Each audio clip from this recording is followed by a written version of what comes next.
तो चलो इस सेशन में हम लोग सीखेंगे एटम एटम का स्ट्रक्चर के लिए क्या क्या थ्योरी और मॉडल दिया गया था। ठीक है, तो बहुत लोग एटम का स्ट्रक्चर के लिए बहुत लोग अपना एक्सपेरिमेंट करके अपने थ्योरी को आगे फॉरवर्ड किए थे। उसमें जो कुछ इंपॉर्टेंट थ्योरीज है उसको हम लोग जानेंगे। तो पहला जो थ्योरी है उसके बारे में बात कर रहे हैं, तो डाल्टन थ्योरी है। ठीक है, डाल्टन थ्योरी का जो बेसिक पोस्टुलेट क्या है कि किसी भी किसी भी सब्सटेंस का जो सबसे बेसिक बेसिक पार्टिकल होता है, ठीक है, उसको हम एटम बोलते हैं।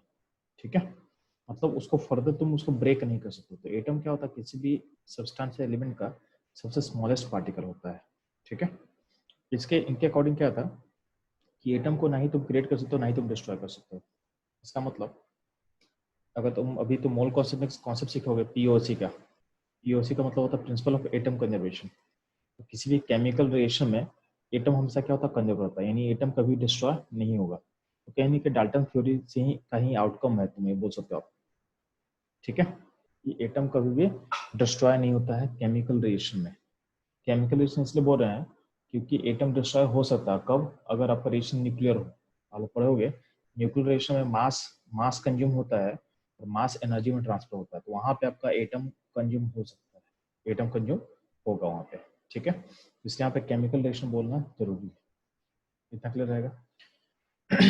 अगर हम बात करते हैं थॉमसन मॉडल का, तो ध्यान देना, जो थॉमसन मॉडल था, थॉमसन मॉडल के अकॉर्डिंग क्या बोला गया कि एटम का जो स्ट्रक्चर होगा उसमें उसमें कुछ कुछ जगह पे चार्ज नेगेटिव होगा। ठीक है, तो चार्ज नेगेटिव कुछ कुछ जगह पे लोकलाइज है।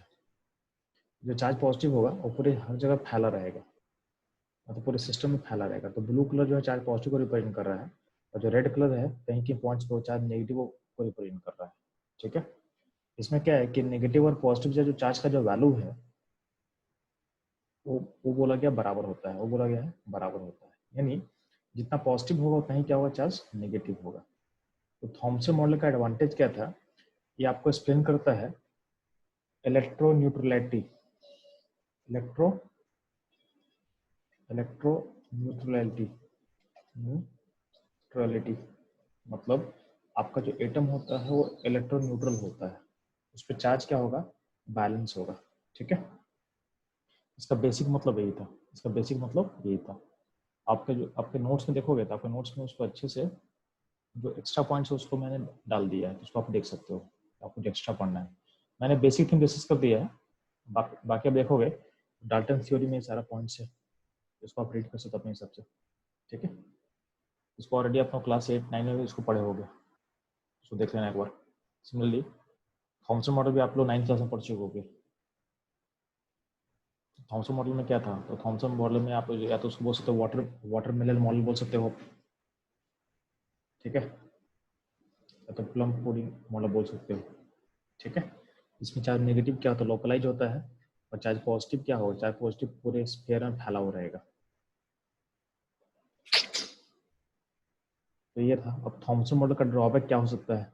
ठीक है, तो स्टैटिक मॉडल है, इसमें कोई मूवमेंट, इलेक्ट्रॉन का कोई मूवमेंट एक्सप्लेन नहीं हो पा रहा है, ये नहीं बता पा रहा है कि आपका एटम क्यों स्टेबल क्यों है। ठीक है, यानी आपके पास पॉजिटिव फैला हुआ है और इलेक्ट्रॉन कहीं कहीं लोकलाइज है, उसी कारण आपका एटम स्टेबल क्यों है, एक्सप्लेन नहीं कर पा रहा है। इसके अलावा देखोगे कि जो आपका मास ऑफ एटम है, ठीक है, मास ऑफ एटम पूरे एटम में डिस्ट्रीब्यूटेड है इवनली, ये भी इसका ड्रॉबैक है। ठीक है, एटम का मास पूरे स्फीयर में इवनली डिस्ट्रीब्यूटेड नहीं होता है, लेकिन इसमें इसके अकॉर्डिंग क्या है कि मास जो है पूरे एरिया में इवनली डिस्ट्रीब्यूटेड है, ये भी इसका ड्रॉबैक आप बोल सकते हैं। ठीक है, तो ये रहेगा आपका थॉमसन मॉडल। यार जो बेसिक है ना, डाल्टन से थॉमसन बहुत बेसिक मॉडल था। अपना मेन जो काम था, जो एटम के बारे में क्लीन पिक्चर दिया, वो हमारे को आया था रदरफोर्ड के एक्सपेरिमेंट से। यानी सबसे जो ब्रेक थ्रू जो अपने पास एक्सपेरिमेंट हुआ था वो रदरफोर्ड का एक्सपेरिमेंट हुआ था, रदरफोर्ड का। तो सबसे इंपॉर्टेंट हम लोग इसको मानते हैं, रदरफोर्ड के एक्सपेरिमेंट को। तो इसमें ध्यान देना, इसका सेटअप को मैं फिर डिस्कस कर रहा हूँ। यहाँ पे क्या होता है, यहाँ पे एक आपका रेडियम होता है। रेडियम एक रेडियोटिव एलिमेंट है, जो सोर्स होता है अल्फा रे का, जो सोर्स होता है अल्फा रे का। ठीक है, अब अल्फा क्या होता है, तो ध्यान देना, अल्फा रे किसको बोलते हैं, भी आपको समझ में आना चाहिए। यार अल्फा रे हम लोग बोलते हैं, देखो हीलियम एटम आपको पता होगा, हीलियम क्या होता है, एटॉमिक नंबर कितना होता है चलो 2 होता है और मास नंबर कितना होता है 4 होता है। इसको डायग्राम से दिखाएं तो न्यूक्लियस में क्या होगा, न्यूक्लियस में 2 प्रोटॉन होगा और 2 न्यूट्रॉन होगा। बाहर में क्या होगा, 2 इलेक्ट्रॉन होगा। ये होता है हीलियम। इस हीलियम में से क्या करना, इस हीलियम में से आप 2 इलेक्ट्रॉन को बाहर निकाले, जो 2 इलेक्ट्रॉन आप दिखा रहे हो मेरे को उसको बाहर निकालो, उसको बाहर निकाल लो आप, ठीक है, उसको बाहर निकाल लेना है। तो बाहर निकालने का मतलब क्या है कि अब हीलियम जो है, हीलियम में न्यूट्रॉन प्रोटॉन तो वही का वही रहेगा, उसमें कोई दिक्कत नहीं है। तो हीलियम का न्यूट्रॉन प्रोटॉन तो वही है, यानी न्यूट्रॉन मतलब मास नंबर 4 होगा और एटॉमिक नंबर क्या 2 होगा। और इसमें 4, इसमें +2 आ जाएगा। +2 बोलने का मतलब इसका आउटर क्लाउड को आप निकाल लियो तो इसका बस न्यूक्लियस बचेगा, इसका सेल खत्म हो जाएगा। यानी इसके अंदर क्या रहेगा, 2 प्रोटॉन 2 न्यूट्रॉन रहेगा। इसको हम सिंपली बोलते हैं He+2। तो हीलियम हीलियम का जो न्यूक्लियस होता है यानी हीलियम+2 को हम बोलते हैं अल्फा पार्टिकल। इसको बोला गया है अल्फा पार्टिकल। तो ये आपको पता होना चाहिए। इसका कंपेयर कर सकते हो आप लोग, कंपेयर कर सकते हो किससे, इलेक्ट्रॉन, प्रोटॉन और अल्फा पार्टिकल में। तो इलेक्ट्रॉन का जो देखोगे चार्ज, तो चार्ज का बात करोगे यानी क्यू का हम बात कर रहे हैं, चार्ज मतलब क्यू का बात कर रहे हैं। ये 1 यूनिट होगा, ये 1 होगा, यहाँ पे चार्ज होगा 2 यूनिट होगा, ठीक है। मास का हम बात करेंगे तो प्रोटॉन का मास अगर 1 बोलोगे तो अल्फा पार्टिकल का मास क्या होगा 4 होगा, ठीक है। इलेक्ट्रॉन का मास क्या होगा, तो प्रोटॉन का मास 1 होता है, उसका उसका 1840 टाइम्स, 1840 टाइम्स छोटा कम होगा। इसका मास और चार्ज का आप ऐसा सोच सकते हो, ठीक है। तो रिलेशन कभी कभी आपको काम बाद में आएगा, तो आप ध्यान देना, इलेक्ट्रॉन प्रोटॉन अल्फा का रिलेशन, ठीक है। अल्फा पार्टिकल का मतलब होता है हीलियम+2, हीलियम+2 यानी हीलियम एटम से आप 2 इलेक्ट्रॉन बाहर निकाल दोगे तो हो जाएगा आपका अल्फा पार्टिकल।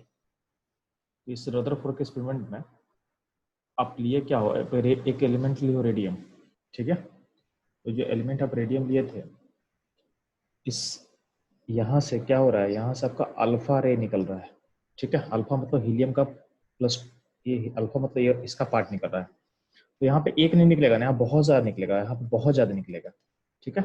तो जस्ट एक समझो कि यहाँ पे एक गन हो गया, रेडियम एक गन हो गया, ठीक है।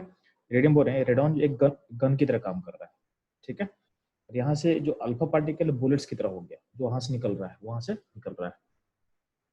अब अल्फा पार्टिकल जब निकल रहा है तो यहाँ पे एक स्क्रीन लगा दिया गया। स्क्रीन से क्या होता है कि कुछ अल्फा पार्टिकल जो यहाँ से जा सकता था उसको ये हटा दे रहा है। यानी हमको एक लीनियर लाइन चाहिए था, तो लीनियर लाइन जाने के लिए यहाँ पे एक ब्लॉकेज डाल दिया गया और छोटा सा पैसे दे दिया गया। छोटा सा पैसे का मतलब बस इसी लाइन से जो अल्फा पार्टिकल बाहर निकल रहा होगा वही इसको क्रॉस कर पाएगा।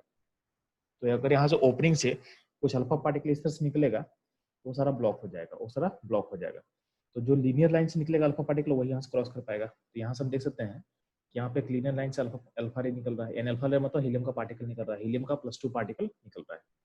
अब इसको डाला गया कि स्फेरिकल सेटअप में, एक स्फेरिकल सेटअप में, तो ये जो सर्कुलर नहीं स्फेरिकल है, ठीक है।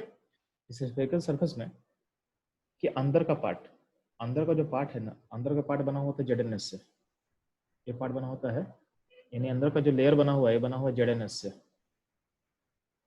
यानी ZnS का क्या हुआ है, उस पर कोटिंग किया हुआ है, ठीक है, लिखा भी है ZnS स्क्रीन।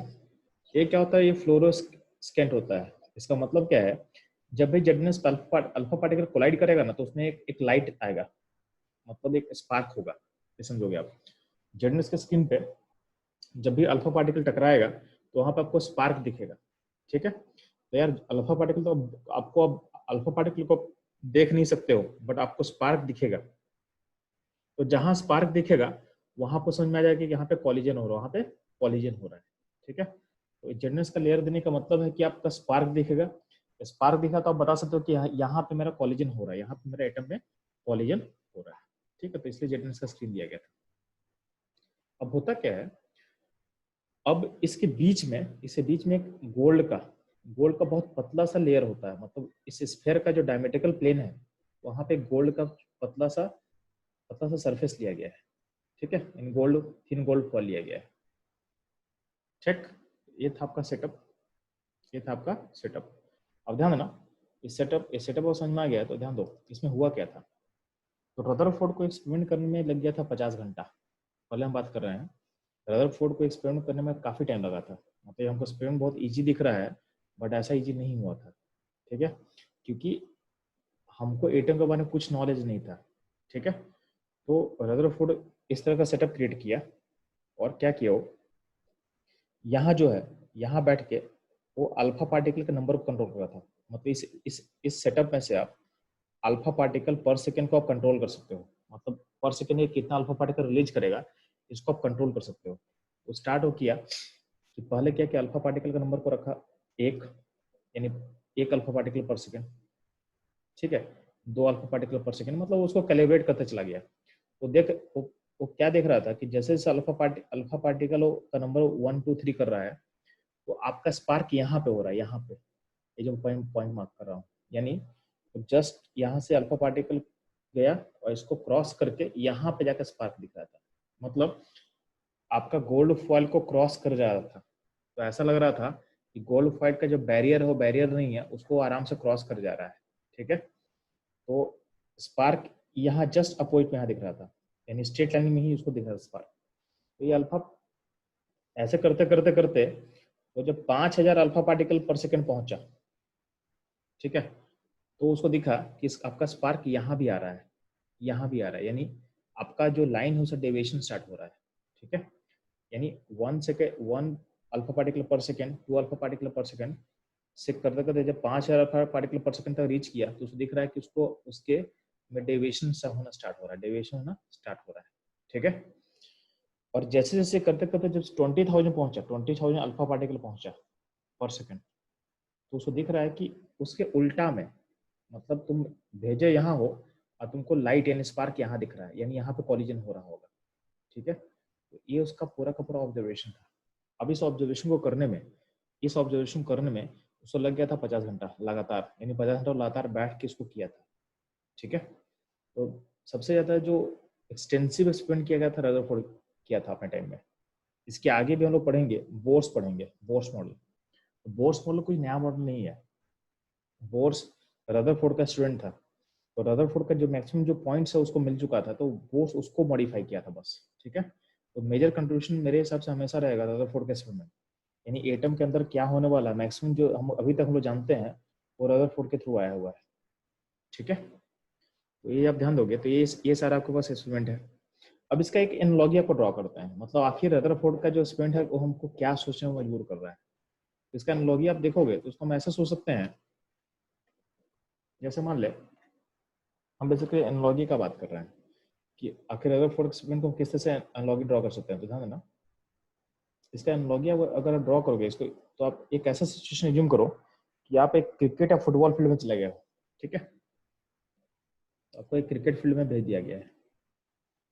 ये काफी लार्ज होता है, फील्ड फील्ड काफी लार्ज होगा। तो फील्ड काफी लार्ज है और इस फील्ड में छोटा एक कहीं पे बॉल रख दिया गया है, एक छोटा सा क्रिकेट बॉल है कहीं पे। ठीक है, अब आपको इस फील्ड में एंटर करवा दिया गया है। ठीक है, फील्ड में एंटर है, फील्ड में बाहर कहीं भी हो तुम। ठीक है, अब तुम्हारे आंख पे पट्टी बांध दिया गया है, तुम्हारा मतलब तुम देख नहीं सकते हो, तुम देख नहीं सकते हो कि बॉल कहाँ रखा तुमको पता ही नहीं है। अब तुम्हारे हाथ में बहुत सारा बॉल दे दिया गया, अब तुमको बोला गया तुम बॉल को थ्रो करो, बॉल को थ्रो करो, और जो इस बॉल को हिट करना चाहिए, जो कि ग्राउंड रखा बॉल को हिट करना चाहिए। तो तुमको तो पता ही नहीं कि ग्राउंड में बॉल कहाँ रखा हुआ है।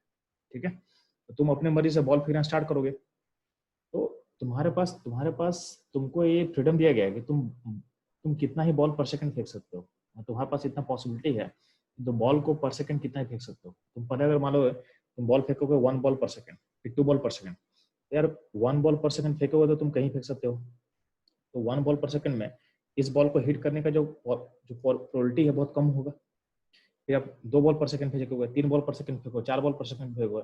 जब आप नंबर ऑफ बॉल जो इंक्रीज करोगे पर सेकंड फेंकना, तो जैसे जैसे आपका नंबर बढ़ते चला जाएगा तो आपका जो बॉल फेंक रहे हो वो बॉल इसको हिट करने का चांस क्या होगा, बढ़ते चला जाएगा। वो बॉल का हिट करने का चांस क्या होगा, बढ़ते चला जाएगा। तो वही चीज हो रहा था, क्योंकि एटम का सिस्टम को दिखता नहीं है, एटम का सिस्टम दिख नहीं रहा है, तो वो बस एक प्रोबेबिलिटी था कि एटम में जो पॉइंट और टक वो कब कोलिजन होगा परफेक्ट। तो जैसे जैसे अल्फा पार्टिकल के नंबर को बढ़ाते चला गया रदरफोर्ड, तो पॉसिबिलिटी ऑफ कोलिजन इंक्रीज करना स्टार्ट कर रहा था। उसको हम आगे इंटरलिंक करेंगे। जैसे यहाँ पे बात कर रहे हैं कि आप जो है बॉल का नंबर को पर सेकंड जब बढ़ाते चले जाओगे तो क्या होगा, तो बढ़ाते चले जाने पे क्या होगा कि आपका जो बॉल का जो उस पर अटैक करने का यानी बॉल को जो उसको टकराने का जो पॉसिबिलिटी क्या होगा, इंक्रीज करेगा, यानी प्रोबेबिलिटी क्या होगा, बढ़ेगा। तो वही चीज समझोगे। तो यहाँ पे इस एक्सपेरिमेंट का जो भी इन्फ्रेंस था यहाँ पे, तो हम बात करें तो इस इन्फ्रेंस के बेसिस पे रदरफोर्ड क्या बोला कि चूंकि मैक्सिमम अल्फा पार्टिकल बस पास कर जा रहा है, जब भी देखा वो, जब भी अल्फा पार्टिकल का नंबर टिल 5000 तक भेजा था, यानी 5000 पर सेकंड तक भेज रहा था, तब तक क्या हो रहा था कि आपका जो स्पार्क कहाँ हो रहा था, आपका स्पार्क यहाँ हो रहा था, आपका स्पार्क यहाँ हो रहा था। इसका मतलब हम क्या बोल सकते हैं, इसका मतलब हम बोल सकते हैं कि आपका जो अल्फा पार्टिकल जस्ट क्रॉस कर जा रहा है गोल्ड फॉइल को, मतलब ऐसा लग रहा है कि गोल्ड फॉइल वहां पे है ही नहीं। ठीक है, इसका मतलब क्या है कि आपका स्पेस क्या होगा, खाली होगा। ऑब्जर्वेशन क्या था, most of the alpha particle pass through gold foil undeflected. ठीक है, बहुत कम अल्फा पार्टिकल होगा जो स्मॉल एंगल्स पे क्या होगा, डिफ्लेक्ट होगा। चेक। और बहुत बहुत फ्यू अल्फा पार्टिकल्स होगा जो कि क्या होगा, रिबाउंड बैक करता है, मतलब रिबाउंड बैक करता है। ठीक है, तो अब देखोगे तो 20,000 पार्टिकल में से एक पार्टिकल ऐसा होगा जो क्या होगा, बाउंस बैक करेगा। क्या होगा, चलो बाउंस बैक करेगा। ठीक है, इसके बेसिस पे रदरफोर्ड क्या वो कंक्लूजन ड्रॉ किया, इस बहुत सारा अल्फा पार्टिकल क्रॉस कर जा रहा है, इसका मतलब क्या होगा कि एटम के अंदर बहुत सा स्पेस खाली होगा। बहुत सा स्पेस क्या होता है, खाली होता है। मतलब आप ऐसा बोल सकते हो कि आपका 99% स्पेस क्या होगा, खाली होगा। 99% स्पेस क्या होगा, खाली होगा। ठीक है, अब ध्यान देना, कुछ अल्फा पार्टिकल डिफ्लेक्ट कर रहा है, कुछ अल्फा पार्टिकल डिफ्लेक्ट करे, इसका मतलब क्या होगा, अल्फा पार्टिकल का चार्ज पॉजिटिव होता है। इसका मतलब अगर कुछ अल्फा पार्टिकल डिफ्लेक्ट करा तो वो भी क्या होगा, डिफ्लेक्शन क्यों होगा, ड्यू टू रिपल्सन। यानी एटम के अंदर जो चार्ज पॉजिटिव होगा वो बहुत छोटे से एरिया में लोकलाइज होगा। ठीक है, क्योंकि अगर बड़े एरिया में लोकलाइज होता है तो डिफ्लेक्शन तो हर जगह होता है। अगर मान लेते हैं आप थॉमसन मॉडल का जूम करो तो थॉमसन मॉडल का मतलब क्या था कि पॉजिटिव हर जगह फैला हुआ है, पॉजिटिव हर जगह फैला हुआ है, तो अल्फा पार्टिकल कहीं से भी जाएगा तो उसे रिपल्सन मिलेगा, तो हर जगह डिफ्लेक्शन होना चाहिए था, हर जगह डिफ्लेक्शन होना चाहिए था। लेकिन डिफ्लेक्शन मेरे को हर जगह नहीं हो रहा है, बहुत कम जगह ही डिफ्लेक्शन हो रहा है। इसका मतलब क्या होगा, एटम का जो चार्ज पॉजिटिव है वो पूरे स्पेस में फैला नहीं होगा, वो एटम के कुछ कुछ जगह पे ही होगा, एटम के कुछ कुछ जगह पे ही होगा।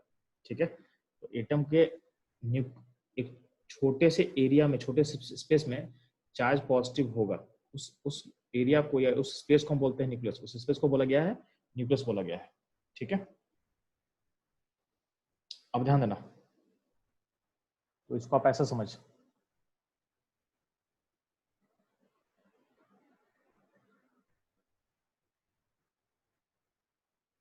तो पॉइंट ये है कि अगर पहली बात हम गोल्ड का जो पहली बात हम गोल्ड को क्यों चूज कर रहे थे, गोल्ड का ही फॉल को चूज करने का रीजन क्या था, तो इसका दो रीजन था कि गोल्ड क्या होता है, हाईली मैलेबल होता है। हाईली क्या होता है, मैलेबल होता है, यानी इसको तुम पतले सीट में कन्वर्ट कर सकते हो, मैलेबल होगा। तो इसका मतलब क्या होगा, गोल्ड को तुम बहुत पतला कर सकते हो। ठीक है, तो पतला करने का लॉजिक क्या है, ताकि ऑलमोस्ट क्या हो, इसका थिकनेस 2-3 एटम का बराबर हो, 2-3 एटम का बराबर थिकनेस हो।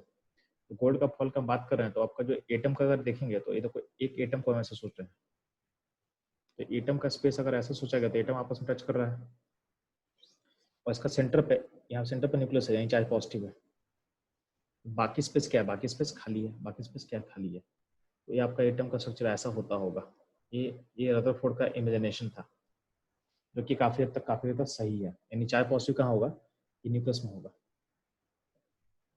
ठीक है, तो जब अल्फा पार्टिकल क्रॉस करेगा, तो अल्फा पार्टिकल मान लो अगर यहाँ से क्रॉस करता है, कोई दिक्कत नहीं है, क्रॉस कर जाएगा, क्रॉस कर जाएगा, क्रॉस कर जाएगा।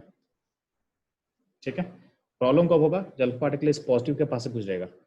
जब पॉजिटिव के पास से गुजरेगा तो उसको रिपल्सन मिलेगा, तो क्या होगा, थोड़ा सा अपना लाइन से डेविएट कर जाएगा, यानी कुछ एंगल में चला जाएगा। और जब जब अल्फा पार्टिकल डायरेक्टली इसके साथ हेड ऑन कोलाइड करेगा, हेड ऑन कोलाइड करेगा तो क्या होगा, ये रिबाउंस बैक कर जाएगा, ये खुद को रिवर्ट कर लेगा, खुद को क्या करेगा, चलो रिवर्ट कर लेगा, खुद को रिवर्ट कर लेगा, यानी इधर से गया वापस आ गया। तो ये चांस होने, अब देखो क्योंकि आप इसको देख नहीं पा रहे हो, तो आप क्या हो रहा है, आप वहां से बैठ के बस वहां से बस अल्फा पार्टिकल को आप उसमें डाल रहे हो। तो ये पॉसिबिलिटी कब होगा, जब नंबर बहुत ज्यादा होगा, क्योंकि तो ये अननोन पॉसिबिलिटी है ना। जैसे आप क्रिकेट के फील्ड में हो और आपके हाथ में क्या पट्टी बंधा हुआ है, तो आपको बॉल को टच करना है, तो बॉल टच कब होगा, जब आप नंबर ऑफ पार्टिकल को ज्यादा बढ़ाओगे। इसलिए ये रिबाउंस बैक होने का जो कंडीशन था वो कब कब अचीव हुआ, जब अल्फा पार्टिकल का नंबर 20,000 करना चालू किया। उस केस में उसको दिखना स्टार्ट हुआ कि आपका अल्फा पार्टिकल रिबाउंस बैक भी कर रहा है। ठीक है, यानी कुछ पार्टिकल ऐसा होगा जो इस न्यूक्लियस के हेड एक लाइन में चलाएगा, उस लाइन में अगर आएगा तो क्या होगा, जस्ट रिबाउंस बैक कर जाएगा, जस्ट क्या होगा, रिबाउंस बैक कर जाएगा। ठीक है, तो पॉइंट ये था सारा। तो ये सारा आपका रदरफोर्ड का एक्सपेरिमेंट का सारे इंपॉर्टेंट पॉइंट्स हुआ। अब ध्यान देना, इसके बेसिस पे इंपॉर्टेंट क्या क्या पॉइंट है उसको हम पहले बता देना आपको, यहाँ पे नोट्स में लिखा हुआ है, तो ध्यान देना। तो इसका जो कंक्लूजन था, रदरफोर्ड क्या बोला कि आपका 99% स्पेस क्या होगा, एटम का एम्प्टी होगा। क्या होगा, एम्प्टी होगा। ठीक है, क्योंकि बहुत सारे पार्टिकल को कोई मतलब नहीं है, स्ट्रेटली आकर कोलाइड कर रहा था। जो चार्ज पॉजिटिव होगा वो लोकेटेड कहाँ होगा, न्यूक्लियस में होगा, जो कि बहुत छोटा होगा, बहुत छोटा होगा। ठीक है, मतलब एटम के रिस्पेक्ट में अगर एटम मान ले और ये मान ले न्यूक्लियस मान ले, तो न्यूक्लियस में चार्ज पॉजिटिव होगा, इतना छोटा होगा कि न्यूक्लियस का रेडियस और एटम का रेडियस का जब रेशियो निकालोगे, ये हो जाएगा 10⁵ हो जाएगा, मतलब बहुत छोटा है। मतलब ऐसा सोच सकते हो, एक क्रिकेट के फील्ड में छोटा सा क्रिकेट बॉल, पूरा क्रिकेट के फील्ड को आप मानोगे एक एटम मानोगे, तो छोटा सा जो बॉल होगा वो हो जाएगा न्यूक्लियस। तो न्यूक्लियस का साइज बहुत छोटा होता है बेसिस टू एटम होता है। और एटम का जो मैक्सिमम मास होता है, एटम का जो सारा मास होता है वो न्यूक्लियस के अंदर कंटेन होता है। ठीक है, अब यानी पॉजिटिव चार्ज यहाँ पे लोकलाइज है। अब जो एटम है, एटम में इलेक्ट्रॉन्स भी होता है, तो इलेक्ट्रॉन कहाँ होगा, तो बोला गया कि इलेक्ट्रॉन सर्कुलर ऑर्बिट में घूम रहा है, यानी इलेक्ट्रॉन सर्कुलर ऑर्बिट में घूम रहा है। इसको कैसे सोचा गया, तो इसको देने के लिए एक एनालॉजी वो ड्रॉ किया अर्थ प्लैनेटरी मोशन से। हम लोग का जो अर्थ है वो सन के अराउंड घूम रहा है, तो सन के अराउंड घूमने के लिए रिस्पॉन्सिबल क्या होता है, तो आप लोग पढ़े होगे कि सन के अराउंड घूमने के लिए रिस्पॉन्सिबल क्या होता है। तो आप लोग जानते हो कि सन अर्थ आपस में अट्रैक्ट होता है, तो ये सन हो गया मान लेते हैं। ठीक है, और अर्थ इसके अराउंड घूम रहा है।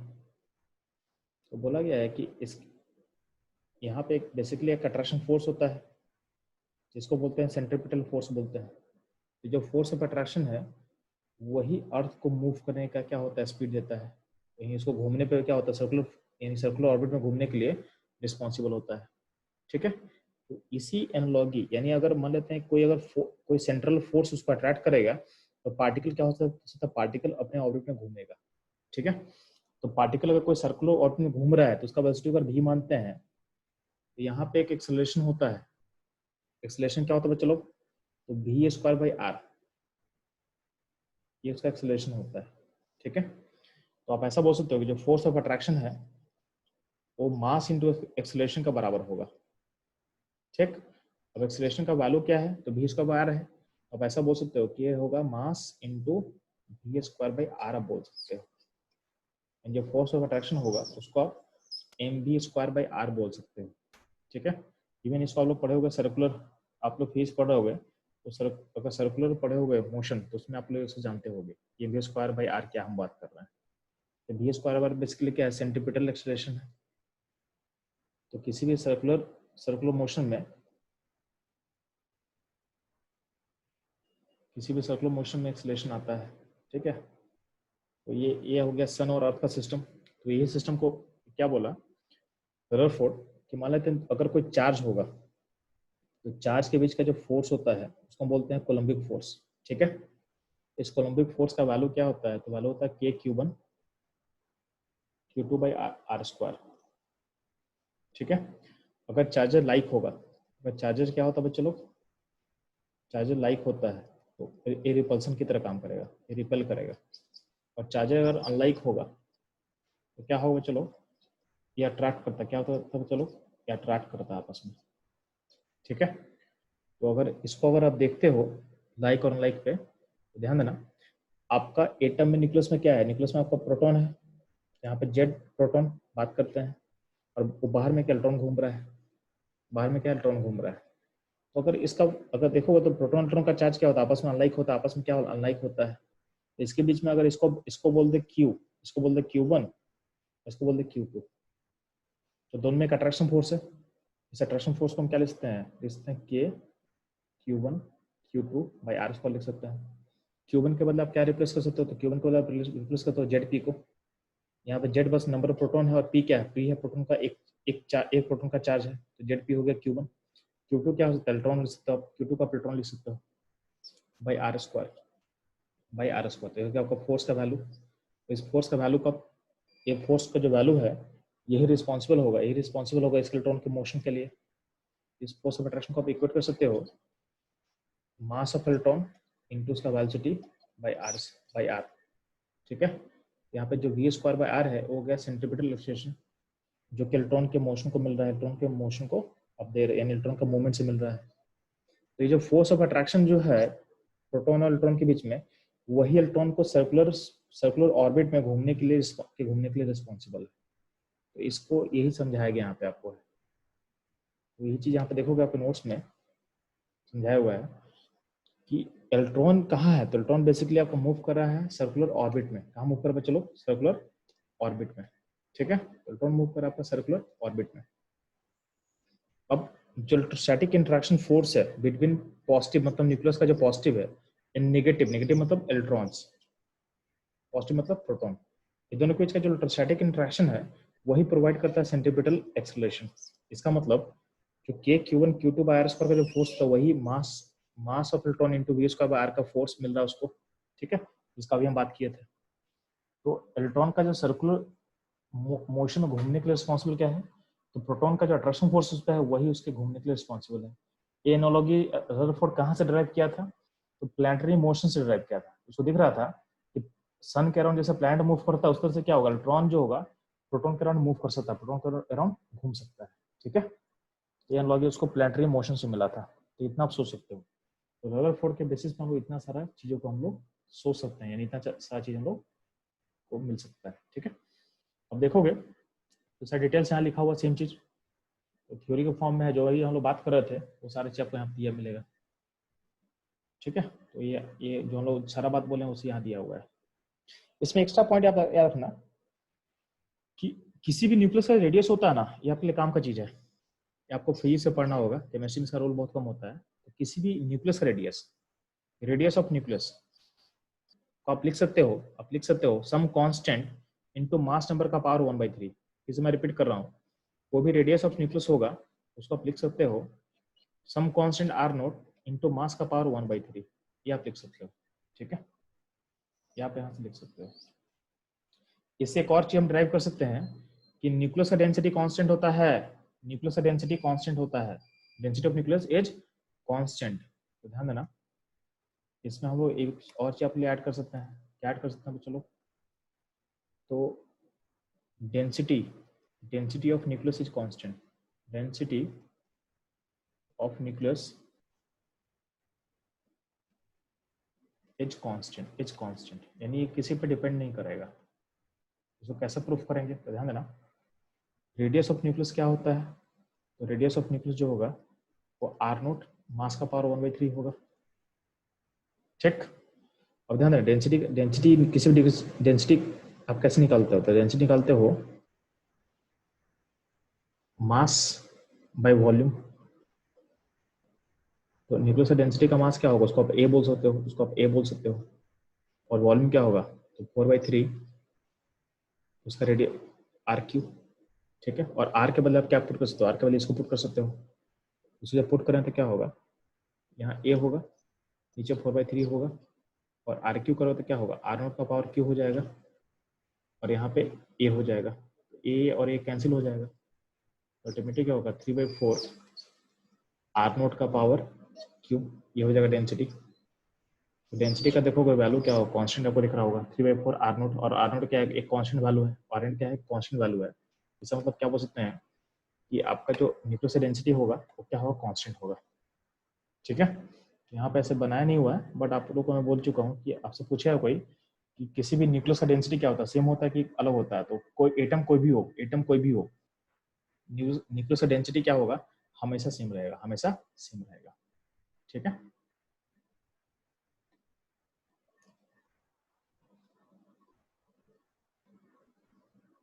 तो यहाँ से सारा इंफॉर्मेशन है, बाकी सारा चीज आपको पता चल चुका है। ठीक है, अब रदरफोर्ड का ड्रॉबैक क्या था, तो ड्रॉबैक को हम लोग जानेंगे, उससे पहले सीखते हैं एक और चीज। पॉइंट है कि अगर मान लेते हैं कि अगर रदरफोर्ड मॉडल में अगर हम किसी और को चेंज करेंगे तो क्या होगा, मतलब पॉइंट समझो कि गोल्ड के अलावा, गोल्ड के बदले कोई और एलिमेंट का फोर डालेंगे तो क्या दिक्कत होगा। ठीक है, तो अगर हम बोल रहे हैं कि सिल्वर फोर डालेगा तो क्या होगा, अगर गोल्ड को आप रिप्लेस कर दोगे किससे, सिल्वर, सॉरी गोल्ड को सिल्वर नहीं एल्युमिनियम बोलते हैं, एल से, तो आप क्या चेंज देखोगे, यानी गोल्ड को अगर एल्युमिनियम से रिप्लेस कर देंगे तो क्या ऑकर करेगा। तो ध्यान देना, एल्युमिनियम जो एटम है, तो अल्टीमेटली पूरा का पूरा जो आप एक्सपेरिमेंट था उसमें रिपल्सन फोर्स का बात कर रहे हैं, तो गोल्ड के अंदर कितना प्रोटॉन होता है, तो गोल्ड के अंदर आपका 97 प्रोटॉन होता है। ठीक, और एल्युमिनियम के अंदर कितना प्रोटॉन होगा, तो एल्युमिनियम के अंदर प्रोटॉन का नंबर कितना होगा, 13 होगा। तो अल्फा पार्टिकल का बात करते हो, अल्फा पार्टिकल +2 चार्ज होता है, +2 चार्ज को कौन ज्यादा रिपेल करेगा, ये ज्यादा रिपेल करेगा।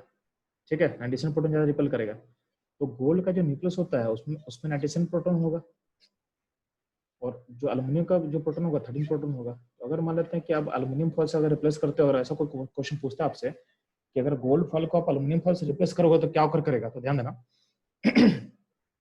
आपका जो रिपल्सन फोर्स क्या गोल्ड में ज्यादा है, गोल्ड में डिफ्लेक्शन ज्यादा होगा, और सिल्वर में, सॉरी एल्युमिनियम में जो है, एल्युमिनियम में रिपल्सन फोर्स कम होगा, तो एल्युमिनियम में आपका डेविएशन कम होगा, मतलब इतना एंगल का डेविएशन कम होगा जिसको आपको डिटेक्ट करना पॉसिबल नहीं है। अगला पॉइंट क्या है कि गोल्ड में हो सकता है कि जो रिकॉल बैक है, मतलब रिकॉल बैक हो जा रहा है, एल्युमिनियम में क्या होगा, रिकॉल बैक होने का चांस नहीं होता, एक कोलाइड कर जाएगा, रिकॉल बैक नहीं को कोलिजन कर सकता है।